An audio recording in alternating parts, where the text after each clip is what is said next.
تو حضور علیہ الصلوۃ والسلام نے فرمایا اگر تمہارے ماں باپ تم پر ظلم بھی کریں تو تم نے پھر بھی نیکی کرنی ہے، تمہارے رویے سے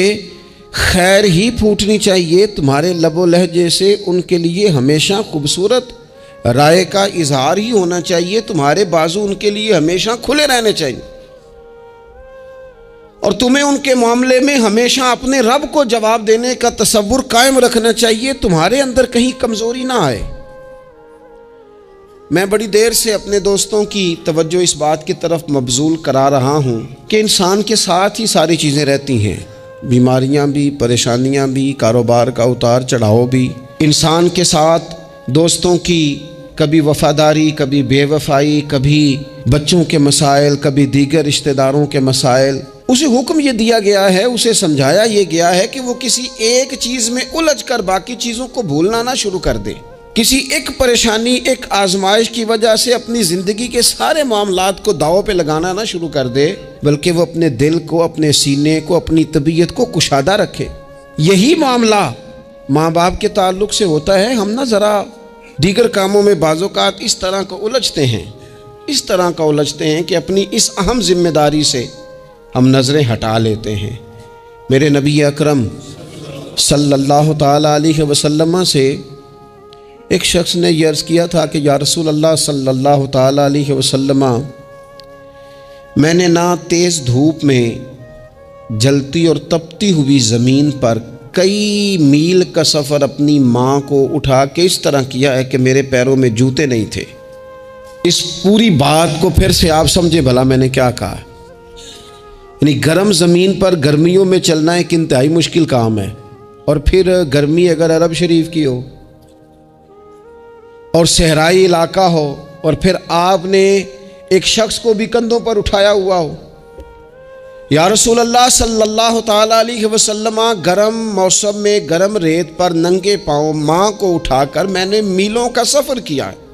خدا را میری بات کو تقریر نہ سمجھنا، یہ ایک غلام نے اپنے نبی سے سوال کیا ہے۔ اس سوال کی لذت کو محسوس کریں اور پھر جواب کا حسن ملاحظہ کریں۔ عرض کی حضور،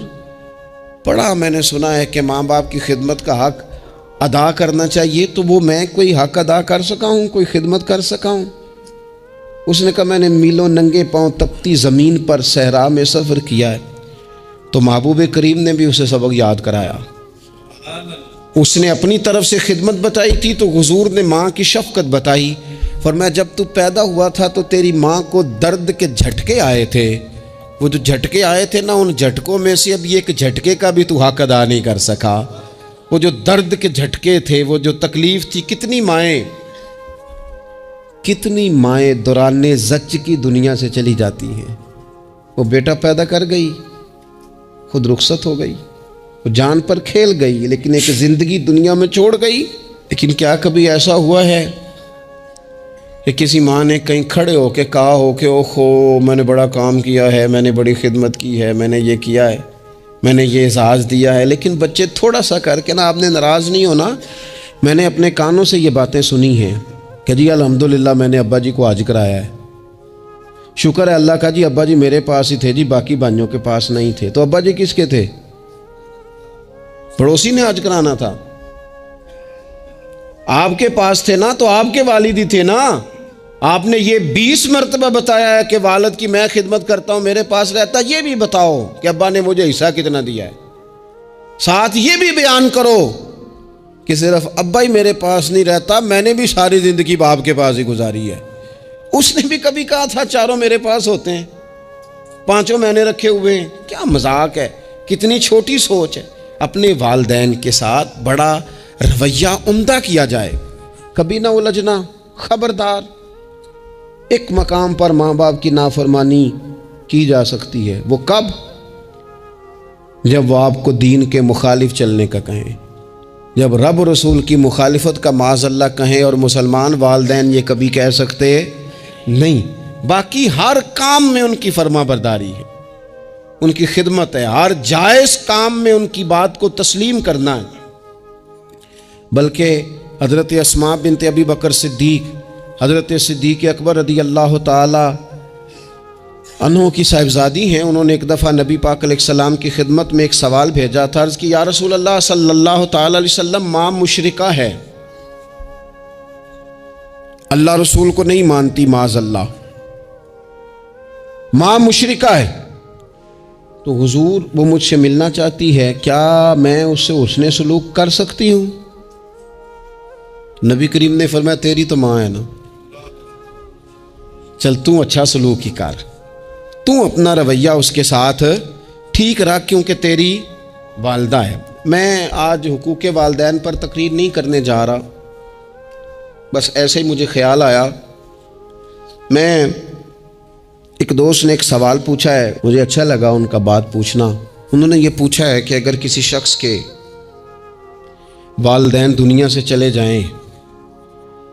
اور جانے کے بعد اسے احساس ہو کہ مجھ سے بڑی غلطیاں ہو گئیں، اسے احساس ہو کہ بڑی کوتاہیاں ہو گئیں، بڑی جگہوں پہ میں بھول گیا۔ بہت سارے لوگوں کو پچھتاوا ہوتا ہے کہ یار بڑی چیزیں تھی جو ہم کر سکتے تھے پر ہم سے نہیں ہو سکیں۔ انہوں نے پوچھا جی کوئی اب بھی کوئی اس کا حل ہے؟ تو میں نے کہا ہے نا، ہم رسول رحمت کے ماننے والے ہیں صلی اللہ تعالی علیہ وسلم۔ نبی پاک صلی اللہ تعالی علیہ وسلم نے ارشاد فرمایا، الترغیب والترہیب میں حدیث موجود ہے، حضرت انس بن مالک رضی اللہ تعالیٰ عنہ حدیث کے راوی ہیں۔ اللہ کے پیارے حبیب علیہ الصلاۃ والسلام نے فرمایا جس بندے کے والدین یا دونوں میں سے کوئی ایک انتقال کر جائے اور وہ معاذ اللہ ان کا نافرمان ہو، تو فرمایا پھر ان کے لیے دعا کرتا رہے، استغفار کرتا رہے، کرتا رہے، کرتا رہے، کرتا رہے، امید ہے اللہ اسے نیکوکاروں میں لکھ دے گا، وہ فرما برداروں میں آ جائے گا۔ شرط یہ ہے کہ وہ ان کے لیے استغفار کرے، دعائے مغفرت کرے، اب ان کے لیے وہ اب ہی شروع کر دے ان کو یاد کرنا، اب ہی اس مقام پر آ جائے، اب ہی کچھ سوچ لے، تو اللہ تعالیٰ کی بارگاہ سے کرم کی امید ہے کہ اللہ اس نے جو زندگی میں اس سے غلطیاں ہو گئی، رب اس کی ان غلطیوں کو معاف کر دے گا۔ روز استغفار کرے۔ ایک دوست نے مجھ سے ایک دفعہ پوچھا تھا کہ حضرت صاحب والدین چلے گئے ہیں، ان کے لیے کیا کروں؟ تو بڑی بڑی چیزیں بھی کی جا سکتی ہیں، لیکن میں نے اپنے اس محبت والے دوست کو یہ محبت والا مشورہ دیا تھا کہ میں چونکہ آپ کو جانتا ہوں آپ نماز میں کوتاہی کرتے ہیں، آپ نہ نماز پڑھنی شروع کر دیں۔ وہ کہنے لگے جی وہ تو میں پڑھوں گا، والدین کے لیے کیا کروں؟ میں نے کہا نماز پڑھیں، ہر نماز کی آخری رکعت میں کہو گے نا ربنا اغفر لی ولی کہو گے نا ہر نماز میں،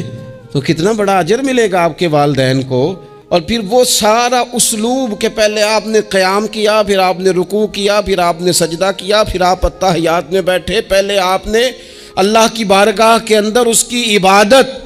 کرنے کا دھم بھرا، پھر اس کی وحدانیت کی شہادت دی، پھر اس کے محبوب پر درود پڑھا، اتنے سارے کام کر کے اب آپ نے آخر میں کہا ربنا اغفر لی والی والدیہ، یا اللہ مجھے بخش دے اور میرے والدین کو بخش دے۔ تو بتائیے اللہ کتنا کرم فرمائے گا۔ تو اپنے والدین کے لیے ان کے جانے کے بعد بہت ساری چیزیں ہیں، کفن دفن کا بندوبست کیا جائے، جنازے کا اہتمام کیا جائے، لیکن کچھ چیزوں کو نبی پاک علیہ الصلاۃ والسلام نے ذرا توجہ سے ہمیں سمجھایا ہے اور ہماری بار بار توجہ دلائی ہے۔ ایک شخص نے عرض کیا تھا یا رسول اللہ صلی اللہ تعالی علیہ وآلہ وسلم کہ میرے والدین دنیا سے چلے گئے ہیں، تو کیا اب بھی میں ان کے ساتھ کوئی بھلائی کر سکتا ہوں؟ اچھا پہلے میں آپ سے ایک بات عرض کروں، ہمیں موقع ملتا ہے ختمات شریف پہ جانے کا، ایصال ثواب کی مجالس میں حاضری کا، اور پھر اللہ تعالیٰ یہ بھی موقع دیتا ہے کہ بعض اوقات مسلمانوں کے لیے دعا کرتے ہیں اور ہمارے ذمے لگا دیا جاتا ہے کہ جناب اتنا ایصال ثواب کرنے کے لیے اہتمام کیا گیا ہے تو یہ آپ کر دیں۔ تو ہم پتہ کیا کرتے ہیں، ہم کہتے ہیں کہ جناب جانے والے کا نام بتاؤ، نام بتاتے ہیں تو ہم فلاں بن فلاں کہہ کے جو نام بتایا جاتا ہے ان کے لیے دعا کر دیتے ہیں، لیکن جب والدین کے لیے دعا کرتے ہیں پھر نام تو نہیں نہ لیتے، پھر کیا کہتے ہیں یا اللہ میرے والد کو بخش دے، میری والدہ کی مغفرت۔ اس کا مطلب ہے وہ دنیا سے چلے گئے، آج بھی ماں باپ ہیں، وہ رخصت ہوئے، انہوں نے پردہ کیا، ان کی روح کا رشتہ ٹوٹا ہے، پر تیرا رشتہ ان کے ساتھ آج بھی قائم ہے، تیرا تعلق ان سے ٹوٹ سکتا وہ تیرا تعلق، میں نے ایک دفعہ پہلے بھی کہا تھا، میرا بیٹا شاید قد میں مجھ سے تھوڑا اونچا ہو گیا ہو، اور اللہ تعالیٰ نے مجھے بڑے محبت والے سنگی دیے، میں نے اپنی حیثیت اہمیت سے بڑھ کر دنیا میں محبت پائی، لیکن میں نے اپنی زندگی میں سب سے زیادہ اپنے والد کی کمی محسوس کی، بڑی محسوس کی۔ ابھی بھی کبھی کبھی سوچتا ہوں کہ کچھ باتیں صرف ان سے ہو سکتی ہیں، کسی اور سے نہیں ہو سکتی۔ کبھی کبھی محسوس ہوتا ہے کہ ان کے دامن کے اندر ٹھنڈ کے موقع پر نگ ملتا تھا اور گرمی کے موقع پر ٹھنڈی ہوا آتی تھی۔ یہ خاص انہی لوگوں کا وطیرہ ہے، یہ انہی کا خاصہ ہے۔ پتہ نہیں اللہ نے کس طرح ان لوگوں کو بنایا ہے اور کس طرح کا یہ رشتہ بنایا ہے۔ تو نبی اکرم صلی اللہ تعالیٰ علیہ وسلم کی خدمت عالی مرتبت میں عرض کیا، صحابی نے، سنن ابو داؤد شریف میں حدیث ہے، عرض کی یا رسول اللہ صلی اللہ تعالیٰ علیہ وسلم، میرے والدین چلے گئے تو کیا میں ان کے جانے کے بعد بھی ان کے لیے کچھ کر سکتا ہوں؟ تو نبی پاک نے 5 باتیں ارشاد فرمائیں۔ فرمایا ہاں، ایک تو ان کے لیے دعا مانگا کر، دوسرا اللہ کے محبوب نے فرمایا ان کے لیے استغفار کیا کر، تیسرا رسول کریم علیہ السلام نے فرمایا اگر انہوں نے کسی سے کوئی وعدہ کیا تھا تو اسے پورا کر دے، اگر تجھ سے ہو سکے، اور رسول کریم علیہ السلام نے فرمایا اگر ہو سکے تو ان کی طرف سے صلہ رحمی بھی کر، یعنی ان کے رشتہ داروں سے اچھا سلوک کر، اپنے چچاؤں کے ساتھ تو نیکی کر، اور اگر تیری والدہ کی طرف سے تو نیکی کرنا چاہے تو اپنے ماموں کے ساتھ، خالاؤں کے ساتھ تو اچھا سلوک کر، اور پھر 5ویں نمبر پر محبوب نے فرمایا اپنے والد کے دوستوں کی تعظیم کر، ان کے لیے تیرے دل میں اچھے جذبات ہوں، تو اکرام کر دوستوں کا۔ اور والد کے دوستوں کے اکرام کا تو اتنا بڑا درجہ ہے کہ حضرت ابو بردہ رضی اللہ تعالیٰ عنہ تشریف لائے مدینہ طیبہ میں۔ حضرت ابو بردہ مدینہ طیبہ میں تشریف لائے تو حضرت عبداللہ ابن عمر رضی اللہ تعالیٰ عنہ ان سے ملنے پہنچ گئے فٹافٹی۔ مصروف آدمی تھے حضرت عبداللہ ابن عمر، بہت بڑے مفتی تھے، لوگ ہر وقت مسائل پوچھتے تھے، حج کے سب سے زیادہ مسائل انہی کو آتے تھے، اور صحابہ میں ایک بہت بڑا مقام رکھتے تھے۔ حضرت عبداللہ ابن عمر فوراً حضرت ابو بردہ رضی اللہ تعالیٰ عنہ سے ملاقات کے لیے پہنچے، اور پہنچتے ہی فرمانے لگے آپ کو پتہ ہے میں آپ سے کیوں ملنے آیا ہوں؟ حضرت ابو بردہ کہنے لگے میں تو خود بڑا حیران ہوں کہ آپ ایک مصروف آدمی اور آپ ٹائم نکال کر کے میرے پاس تشریف لائے۔ فرمانے لگے اس لیے آیا ہوں کہ میرے والد آپ کے والد کے دوست تھے، حضرت فاروق اعظم کے دوست تھے آپ کے والد، اور یہ صحیح ابن حبان میں یہ لفظ موجود ہیں۔ حضرت سیدنا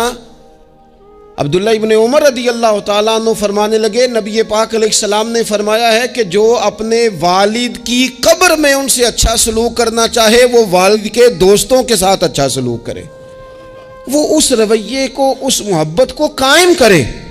اس چیز پر خاص اہتمام کرے، خاص ذوق دے۔ ہمارے ہاں نا جی ہم جلدی سے مصروف ہو جاتے ہیں اور اپنے دوستوں کو زیادہ ٹائم دیتے ہیں، اپنا آنا جانا، اپنا اٹھنا بیٹھنا، اپنے شب و روز ان میں ہم زیادہ وقت گزارتے ہیں۔ کرنے کا کام یہ ہے کہ تھوڑا ٹائم نکال کے،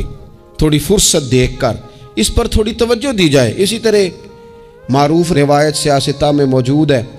حضرت مالک بن دار کہتے ہیں کہ میں حضرت عبداللہ ابن عمر کے ساتھ جا رہا تھا تو میں نے دیکھا ایک بدو ننگے پاؤں اور ننگے سر آ رہے ہیں۔ حضرت عبداللہ ابن عمر نے فٹافٹ انہیں اپنی سواری بھی دے دی، سیاستہ سے حدیث عرض کر رہا ہوں، سواری بھی دے دی اور پگڑی بھی دے دی۔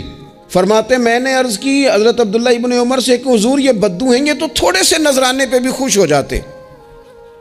آپ کوئی عام معمولی سا تحفہ بھی دیتے تو راضی ہو جاتے، اور آپ نے پگڑی بھی دے دی اور گھوڑا بھی دے دیا۔ حضرت عبداللہ ابن عمر کہنے لگے یہ کوئی عام آدمی نہیں، یہ میرے والد کے دوست ہیں، اور والد کے دوستوں سے محبت کرنا یہ ہمیں رسول رحمت نے سکھایا ہے، کیونکہ اصلاں نال جے نیکی کریے تو نسلاں تاک نہیں بھول دے۔ محبتوں کو قائم رکھنا، ان کو دوام دینا۔ ہمارا تو چچا کے ساتھ سلوک نہیں رہتا، توجہ نہیں رہتی۔ ہم نے اصالِ ثواب کا جو مفہوم بنا لیا ہے وہ بڑا گڑبڑ ہے۔ اگر تو کسی کے پاس بہت زیادہ پیسے ہوتے ہیں تو وہ اصالِ ثواب کی محفل ویسے ہی ایک سیاسی اجتماع بن جاتی ہے، اور جو عام لوگ ہیں ان کا زور کہیں نہیں چلتا تو چلو مسجد میں تو چلتا ہی ہے نا، وہ آ کے کہتے ہیں مولوی صاحب کو کہ بچے بھیج دیں اور پورا قرآن پاک پڑھانا ہے ہم نے، بھئی نبی پاک علیہ السلام نے تو فرمایا جتنی دیر دل جمے اتنی دیر پڑھو، آپ نے کیوں پابند کیا پورا پڑھنے کا؟ اور پھر اللہ تبارک و تعالیٰ اگر معاف فرمانے پہ آئے، وہ تو پتر بسم اللہ بھی پڑھے تو اللہ باپ کو معاف فرما دیتا ہے۔ شرط یہ ہے کہ خلوص ہو، وہاں تو معیار دیکھا جاتا ہے، مقدار تھوڑی دیکھی جائے گی۔ تو ایصال ثواب تو یہ ہے کہ آپ ضرورت دیکھیں کس چیز کی ہے۔ ہمارے ہاں منوں کے حساب سے کھانے پک جاتے ہیں، بڑی بڑی لمبی دعوتیں ہوتی ہیں، بڑا کچھ ہوتا ہے، لیکن جو ضرورت ہوتی ہے، ضرورت کو ہم نہیں دیکھتے۔ اگر آپ کوئی اور کام ضرورت کا کرا دیں نا، کروڑوں روپیہ آپ نے لگا دیا ختمات پہ اور فلاں پہ، اور جس قبرستان میں آپ نے والد کو دفن کیا اس میں تو غریبوں کے لیے مزید جگہ ہی نہیں دفن کرنے کی، تو یہ اچھا ایصال ثواب نہیں تھا کہ قبرستان کی جگہ بڑھائی جاتی؟ یہ اچھا ایصال ثواب نہیں تھا کہ مسجد کا ماحول دیکھا جاتا، علاقے کے غرباء پر نظر کی جاتی؟ وہ لوگ جو بیچارے قرض کے نیچے آ کے پوری طرح دب گئے ہیں، نفسیاتی مریض ہو گئے، ان غریبوں کو دیکھا جاتا، یہ ایصال ثواب نہیں تھا؟ آپ دیکھیے حضرت سعد رضی اللہ تعالیٰ عنہ نے حضور کی بارگاہ میں عرض کی، یا رسول اللہ صلی اللہ تعالیٰ علیہ وآلہ وسلم، میری ماں ایک غلام آزاد کرنا چاہتی تھی، اگر میں ان کی طرف سے وہ غلام آزاد کر دوں۔ موطا امام مالک میں روایت موجود ہے، اب غلام آزاد جب آپ کر دیتے تھے نا، آج کل تو غلام بکتے نہیں، لیکن ایک قسم غلامی کی آج بھی ہے، بتا دوں آپ کو، وہ جو بندہ ایڈوانس نہیں لے لیتا بیچارہ 4 لاکھ روپیہ، پھر اس کو تنخواہ بھی پوری نہیں ملتی، پھر اس کی جان بھی نہیں چھوٹتی، وہ کہیں اور جا بھی نہیں سکتا۔ بھئی آپ ایڈوانس دیں گے کسی کو، اس کو خرید تو نہیں نہ لیں گے، اس کی مجبوری تو نہیں نہ خریدیں گے، اللہ کو ناراض تو نہیں نہ کر لیں گے۔ آپ ایڈوانس دیں لیکن پھر اسے تنخواہ بھی تو اتنی دیں جتنی معاشرے میں روٹین سے ہوتی ہے۔ یا رسول اللہ اگر میں غلام آزاد کر دوں اپنی ماں کی طرف سے، چل تو بھی کسی کو ایڈوانس معاف کر دے ماں باپ کی طرف سے، چل تو بھی کسی کو چھوڑ دے قرضہ ماں باپ کی طرف سے چھوڑ دے، کچھ نہیں ہوتا۔ رسول کریم علیہ السلام کی بارگاہ میں عرض کی حضرت سعد نے، یا رسول اللہ صلی اللہ تعالی علیہ وسلم، اگر میں اماں کی طرف سے غلام آزاد کروں تو ماں کو ثواب ملے گا؟ حضور نے فرمایا کرنا، ملے گا نا تیری ماں کو ثواب، کرنا تم یہ ایصال ثواب، یہ والا ایصال ثواب کرنا۔ حضرت سعد رضی اللہ تعالیٰ عنہ نے ایک مقام پر یہ بھی عرض کیا تھا، ابو داؤد شریف میں موجود ہے کہ یا رسول اللہ صلی اللہ تعالیٰ علیہ وسلم، میری ماں کا انتقال ہو گیا، ان کی طرف سے کچھ کرنا چاہتا ہوں، کیا کروں؟ میں آپ سے عرض کرتا ہوں نا، تنقید کرنا تو آسان کام ہے، تو بنائے نا کسی مدرسے میں کمرہ جہاں طالب علم پڑھیں، والدین کی طرف سے بنائیں، جا کے دیکھو نا، یہ بات کرنا تو آسان ہے کہ ہسپتالوں میں ایک بیڈ پہ 4 لوگ پڑے ہیں، تو آپ اپنے والد صاحب کی طرف سے ہسپتال میں 2 کمرے بنوا دینا، آپ کو 20 بیڈ پہنچا دینا، آپ جا کے بات کریں کسی ٹرسٹ والے سے اور کسی سرکاری ہاسپٹل والے سے کہ لائنوں میں لگے ہوئے ہیں لوگ،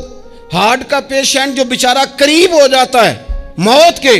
اور اس کا ٹیسٹ ہی نہیں ہو پاتا، مشینیں نہیں چلتی، تو آگے بڑھے نا۔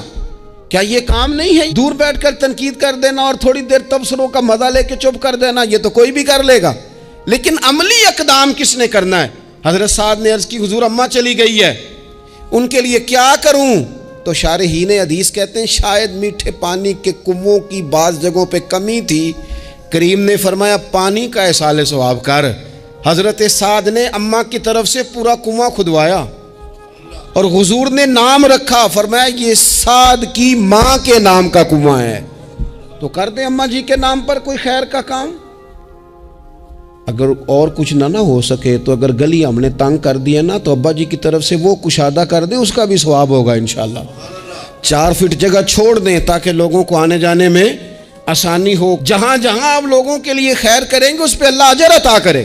تو ایصال ثواب کی یہ والی صورتیں بھی اختیار کریں۔ پھر ٹائم نکال کر والدین کی قبر پر جائیں اور وہاں حاضری دیں۔ جو لوگ مزارات پر جانے کے شوقین ہیں وہ ضرور جائیں، میں بھی جاتا ہوں، اور میں آپ کو پہلے بھی کہہ چکا ہوں، میں داتا صاحب رحمۃ اللہ علیہ کبھی بھی اس طرح نہیں گیا کہ میں جلسے پہ گیا ہوں، محفل پہ گیا ہوں، کسی کام گیا ہوں تو حاضری دے لوں۔ میں سمجھتا ہوں یہ ٹھیک نہیں ہے، میں تو داتا صاحب اسپیشل جاتا ہوں، میں تو حضرت بابا صاحب بھی جب جاتا ہوں تو اسپیشل جاتا ہوں، اور میں جاتا بھی ہوں تو ان کی خدمات دینیہ کو، ان کی عظمتوں کو سلام کرنے جاتا ہوں۔ میں تو فیوزات روحانیہ کے لیے جاتا ہوں، ایز اے خاص جاتا ہوں۔ حاضری دیتا ہوں، یہ بڑا کمال بات ہے۔ لیکن آپ کو ایک بات عرض کروں، یہ اللہ والوں کے مزارات ہیں، ان پر ضرور جانا چاہیے، لیکن ایک بات یاد رکھنا، ہر بیٹے کے لیے اس کے باپ کی قبر مزار ہے، ہر بیٹے کے لیے اس کی ماں کی قبر مزار ہے، اس پر بھی حاضری دو۔ حاضری کا مزاج بناؤ، یہاں جا کر کے نا حاضری دے کے آؤ۔ میں قبرستان سے نکل رہا تھا تو ایک دوست نے مجھے کہا کہاں ہیں؟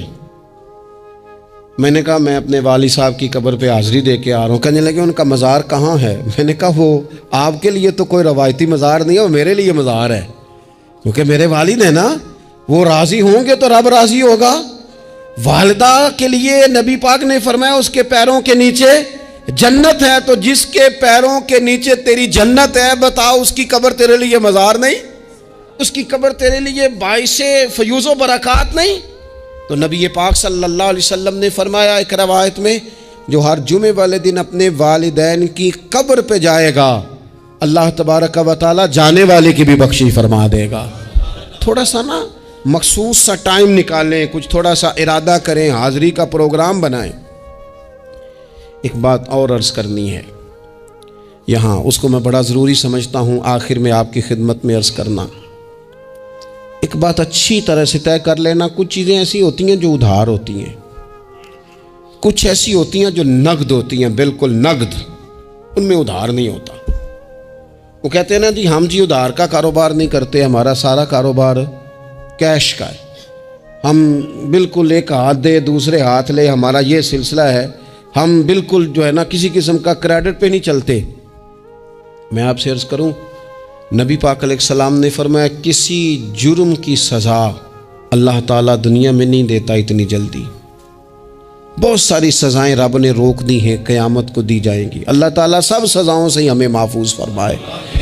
لیکن فرمایا والدین کی نافرمانی ایسا جرم ہے جس کی دنیا میں بھی سزا ملتی ہے، دنیا میں یہ طے ہے۔ حضور علیہ السلام نے کبھی کسی شخص کے لیے دعائے ضرر نہیں کی، حضور نے تو کبھی یہ بھی نہیں کہا، جو پتھر مار رہے تھے کہ یہ تباہ ہو جائیں، برباد ہو جائیں، ان کی ناک خاک آلود ہو جائے، لیکن سیڑھیاں چڑھتے ہوئے جو مشہور حدیث ہے، محبوب نے آمین کہا، اور پھر حضرت جبریل نے جب 3 لوگ بتائے تو ان میں ایک بندہ وہ تھا، حضرت جبریل امین عرض کرنے لگے یا رسول اللہ صلی اللہ تعالیٰ علیہ وسلم، جس نے اپنے ماں باپ دونوں یا کسی ایک کو بڑھاپے میں پایا اور پھر ان کی خدمت کر کے جنت حاصل نہ کر سکا، اس کی ناک خاک آلود ہو جائے، تو حضور فرماتے میں نے بھی کہا آمین، ہو جائے، اسے ہو ہی جانا چاہیے، یہ شخص اس طرح کا ہے کہ اسے خاک آلود ہو ہی جانا چاہیے۔ کبھی بھی زندگی میں اپنے والدین، کیا ہمیں دعا سکھائی قرآن پاک نے، کہا وَقُلْ رَبِّ ارْحَمْهُمَا كَمَا رَبَّيَانِي صَغِيرًا، آپ کہیے، آپ یہ دعا کیجئے کہ اے میرے پروردگار ان دونوں پر رحم فرما جنہوں نے بچپن میں مجھے پالا، ان دونوں پر رحم فرما۔ اپنے والدین کے لیے اپنے تھوڑے سے دل کو بڑا کریں، کچھ چیزیں اپنی زندگی میں طے کریں، کچھ معاملات اپنی زندگی میں۔ ہمارے ایک استاد تھے گجرانوالہ میں، نام لیتا ہوں، حضرت مفتی عبداللطیف صاحب رحمۃ اللہ علیہ، یہ حضرت محدث اعظم کے شاگرد ہیں، اور اعلیٰ حضرت کے بڑے صاحبزادے حضرت حجت الاسلام مولانا حامد رضا خان صاحب رحمۃ اللہ علیہ کے یہ شاید واحد مرید تھے ہمارے شہر میں، مفتی عبداللطیف صاحب قادری حامدی۔ گجرانوالہ میں شاید کو شخص ہو جس نے گجرانوالہ میں پڑھا ہو تو وہ حضرت کا شاگرد یا شاگرد کا شاگرد، یہ ان کی زندگی تھی۔ ان کی والدہ کی بڑی لمبی عمر ہوئی، ان کے بعض کلاس فیلو نا استاد صاحب کہتے ہیں مجھے مذاق کرتے ہیں، وہ کہتے رات کو محفل پہ آنا ہے تو استاد جی کہتے میں امی سے پوچھ کے بتاؤں گا، تو کہتے آپ کیا بات کرتے ہیں، اتنی آپ کی عمر ہو گئی، بچے آپ کے بڑے ہیں، پوتے آپ کے، پوتیاں نوازے، اور ابھی بھی امی سے۔ فرماتے اماں بوڑھی ہیں، ضعیفہ ہیں، میں نہیں نہ ہوتا تو پریشان ہو جاتی ہیں، دیر سے آتا ہوں تو سو نہیں پاتی، امی سے پوچھ کر بتاؤں گا۔ او دوستو، یہ لوگ شاید آج اسی لیے ان کے مزارات سے خوشبو زیادہ آتی ہے، شاید اسی لیے لوگ ان کا نام ممبروں پہ لیتے ہیں، جمعوں میں تذکرے کرتے ہیں، شاید اسی لیے ان کے لیے دعائیں زیادہ ہوتی ہیں، شاید اسی لیے ان کی اسناد زیادہ چلتی ہیں۔ کیا میرے رسول کریم نے فرمایا؟ حضور نے فرمایا صحابہ اگر میری والدہ موجود ہوتی نا اور میں تمہیں نماز پڑھانے آتا اور میں سورہ فاتحہ پڑھ لیتا اور میری ماں پردہ سرکا کے کہتی بیٹا ذرا میری بات سننا، تو فرمایا اللہ کی قسم نماز توڑ کے اپنی اماں کی بات سن کے آتا۔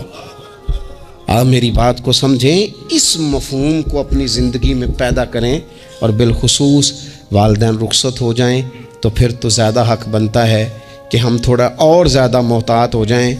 عرض یہ کرنا چاہتا تھا کہ جتنا ذکر آپ کے بچے آپ کے منہ سے اپنے والدین کا سنیں گے اتنا ہی وہ کل آپ کا کریں گے، جتنا وہ آپ کے ساتھ آپ کے والدین کی قبروں پہ جائیں گے اتنا ہی کل کو وہ آپ کی قبر پہ جائیں گے، جتنا وہ آپ کو دیکھیں گے اپنے والدین کے لیے سال ثواب کرتا اتنا ہی وہ آپ کے لیے کریں گے۔ یہ جو ہم کہتے ہیں نا بچے بعد میں دے دیں گے، پتر اتنے پیسے دے دینا میرے والوں، کوئی نہیں دینے انہوں نے، اس لیے کہ انہوں نے آپ کو اپنے والدین کی طرف سے کوئی صدقہ کرتے نہیں دیکھا، تو وہ آپ کی طرف سے کیوں کریں گے جی؟ یہ تو رواج ہے جو آپ نے ڈالنا ہے تو یہ گھر میں ڈل جانا ہے۔